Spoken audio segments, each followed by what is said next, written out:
Hello my creative peeps and welcome back to my channel for another video. Today I have another custom journal share to share with you. This was a set of custom story journals that I created for Annette. So thank you, Annette, for asking me to create these for you. I hope they are close to or exactly what you wanted and you hoped for.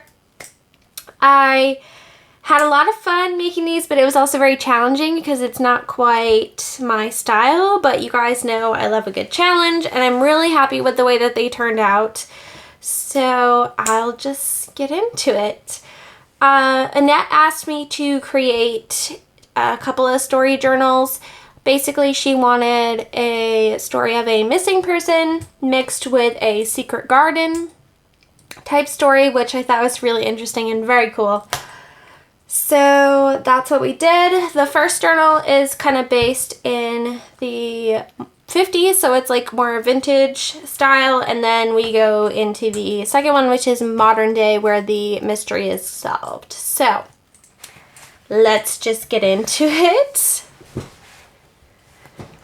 This is the first journal. So this is the story of a girl named Abby who in 1950 was growing up in a house where they had a secret garden in their backyard, and she loved the secret garden. Her parents would take her out there and hang out with her. It was her safe place to go after school. It was gorgeous and luscious with lots of plants. Here's a shot of the garden here. Abby loved to invite her friends over to the garden for tea parties and send them little invitations. So that's one of those there. She felt that the garden was kind of part of herself. It was part of her identity. She loved being in there. It was where she was her happiest. And it was all around the place to be. And then one night she heard her parents talking, and they were talking about moving and leaving, which would of course mean that she wouldn't have her secret garden anymore. So she was very upset, of course, and she went out into the secret garden at night and was looking up at the sky and saw some stars and a blue butterfly. And she wished that she could just stay in the secret garden forever. And then the next morning, when her parents woke up, she was gone. There were no clues. There was no evidence left. They didn't even know that she went in the garden. The last time that her parents saw her was before she went to bed that night. And like I said, nobody in the town saw anything. So they put out a little bulletin for her, talking about her. They looked for her for a while, but because there wasn't any evidence, they didn't know where she went. She was missing. And so the years kind of went by. Her parents slowly just gave up looking for her. There wasn't much they could do. They decided they would sell the house with the secret garden and move like they had originally planned, and the garden just kind of sat there. Nobody purchased the house. It didn't get used. It just kind of became a garden that was all just there.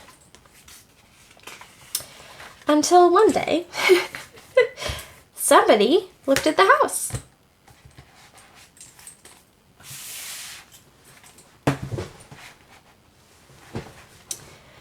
So here we are, modern day. And a young couple looked at the house and they found the secret garden. They kind of stumbled upon it when they were roaming around without the real estate agent. And they decided they would call this place their home. So they purchased the house and they started fixing it up.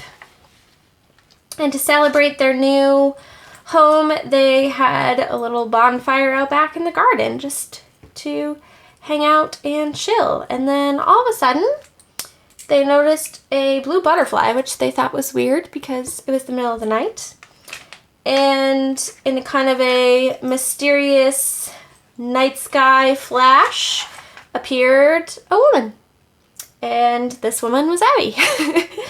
So they were, of course, very shocked, but she didn't seem too, you know, too dangerous. So they sat down and they had a talk with her, and Abby told them about the night that she went out into the garden and she wished she could never leave.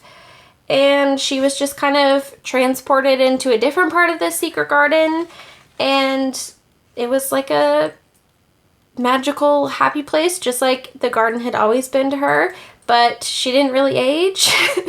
She stayed young. She lived with everything she needed, with the animals and stuff.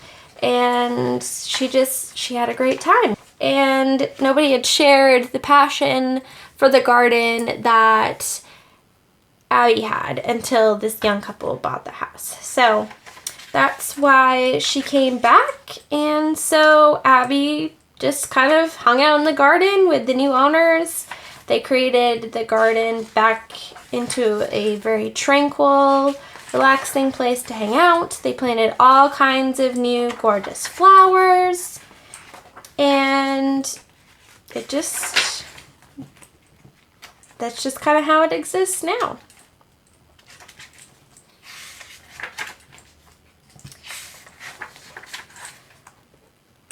The owners never really reported finding Abby, of course, to local law enforcement because they would have sounded crazy, and they thought it was a little crazy themselves.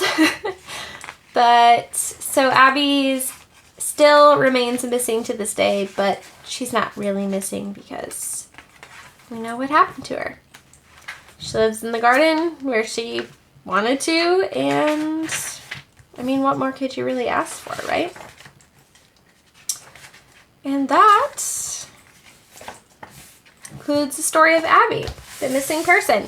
So that is the set of story journals. I hope that Annette enjoyed that.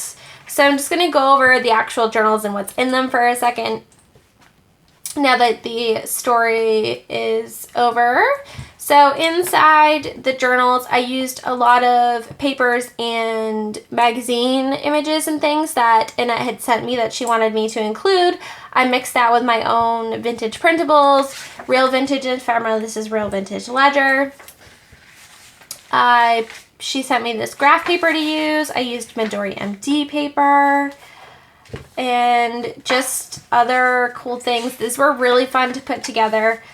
They're this is vellum. They're very like piecemealed, which is really cool because it adds that uniqueness to it.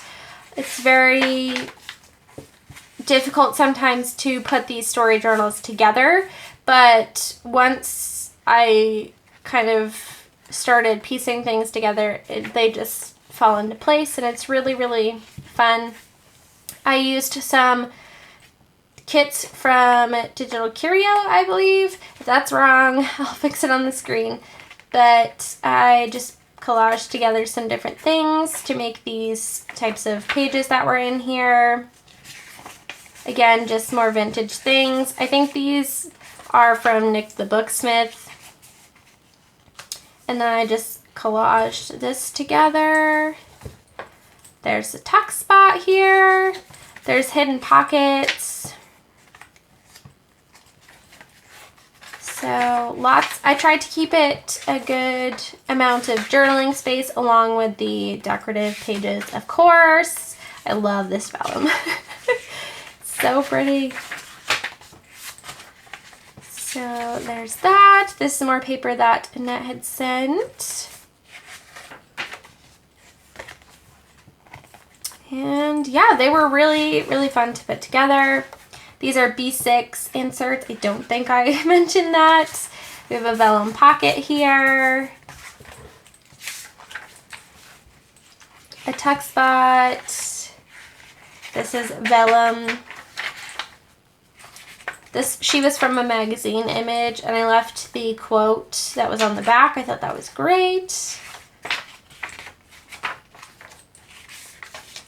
So along with Annette's journal, because it was a custom journal, and she sent me a bunch of things, I have a bunch of papers and things to send back to her so that she can use in the journal when she's journaling, scraps and things, a couple pages I didn't use, and then a bunch of like collage stuff from the digital kits that I used. So I'm excited to see what you do with your journals, Annette.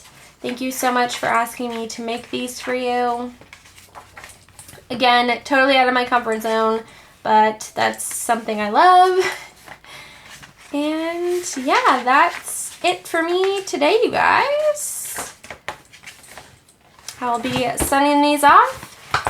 Thank you guys so much for being here today. Please give me a thumbs up if you enjoyed this. Subscribe so you don't miss any of my future videos. Thank you so much to my patrons for sponsoring today's video. They help me continue to create content here on YouTube for free for you guys while still paying my bills and feeding my turtle, which is awesome. So thank you, patrons, for that. Thank you guys for being here, and I'll catch you guys in my next one. Take care, guys.